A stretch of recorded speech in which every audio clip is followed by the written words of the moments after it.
বন্ধুরা, কেমন আছো তোমরা সবাই? আজকে নিয়ে এসেছি হাঁসের ডিমের কারি।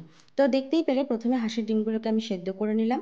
তারপরে কড়াইতে তেল দিয়ে, সর্ষের তেল দিয়ে আদা, রসুন, পেঁয়াজ আর ছোট ছোট দুটো টমেটো দিয়ে আমি ভালো করে নেড়ে নিলাম।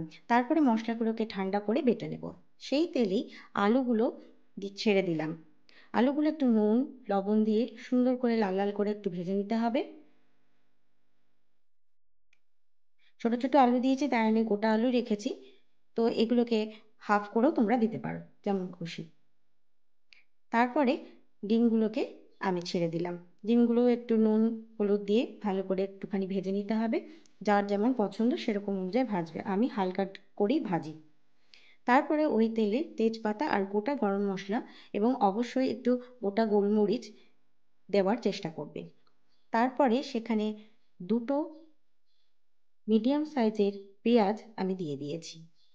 পেঁয়াজটাকে সামান্য একটু লবণ দিয়ে ঢেকে রেখে দিলাম, সুন্দরভাবে পেঁয়াজটা তাতে করে নরম হয়ে যায়।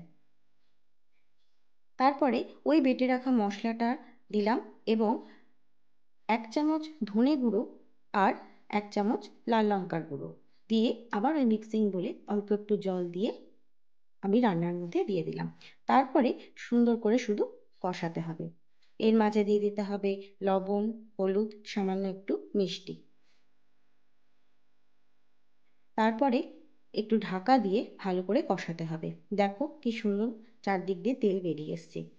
এই সময় 1 চামচ ফেটানো দই দিয়ে দিতে পারো। দই দিয়ে ভালো করে কষিয়ে নিতে হবে। তারপরে প্রথমে আলুটা দিয়ে ভালো করে নেড়ে নিতে হবে। তারপরে দিয়ে দিতে হবে ডিমগুলো।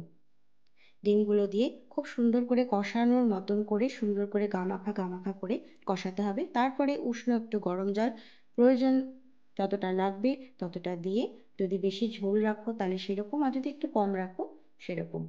তারপরে কাঁচা লঙ্কা আমি আগে দিইনি, আমার ছোট বাচ্চা খায়, তো লঙ্কা বাটা আগেই তোমরা দিতে পারো বা লঙ্কা চেরা।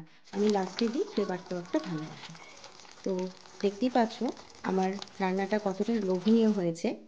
ব্যাস, গরম ভাতে হাঁসের ডিম কষা। আর কি কিছু চাই নাকি?